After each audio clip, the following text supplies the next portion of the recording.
Hi అండి, ఈరోజు mutton పులుసు పెట్టి చూపిస్తానండి. అది చేసే విధానం మీకు చూపిస్తానండి. ముందుగా స్టవ్ వెలిగించుకుందాం. స్టవ్ అయితే వెలిగించుకున్నానండి. కళాయి పెట్టుకున్నాను, ఆయిల్ పోసుకున్నాను.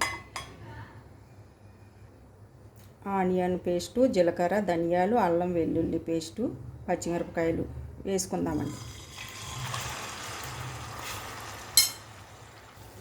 కాస్త కొత్తిమీర, తగినంత సాల్ట్, కొద్దిగా పసుపు,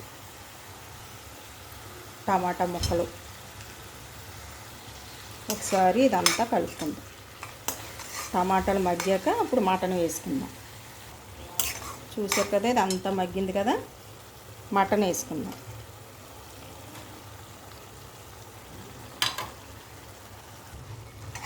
ఒకసారి అంతా కలుపుకుందాం.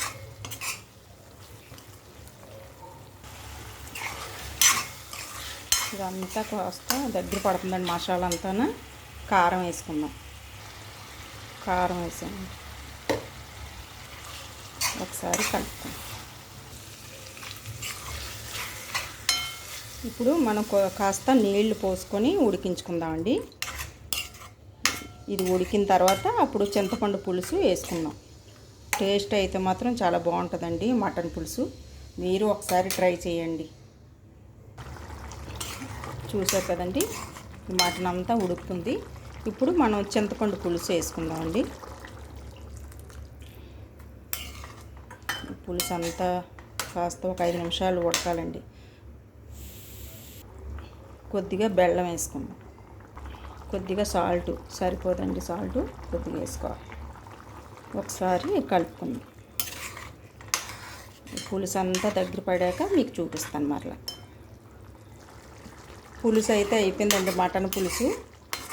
స్టవ్ అయితే కట్టేసుకుంటున్నాను. చూసారు కదా, టేస్ట్ అయితే మాత్రం చాలా బాగుంటుందండి మటన్ పులుసు. రైస్లో, వేడి వేడి అన్నంలో చాలా బాగుంటుంది. మీరు కూడా ట్రై చేయండి. అలాగే నా షార్ట్ వీడియోలు కూడా వస్తాయండి, అవి కూడా చూస్తూ ఉండండి. లైక్ చేయండి, సబ్స్క్రైబ్ చేయండి. మా ఛానల్ పేరు తెలుసు కదండి, కేకే రెసిపీ హౌస్. థ్యాంక్ యూ అండి.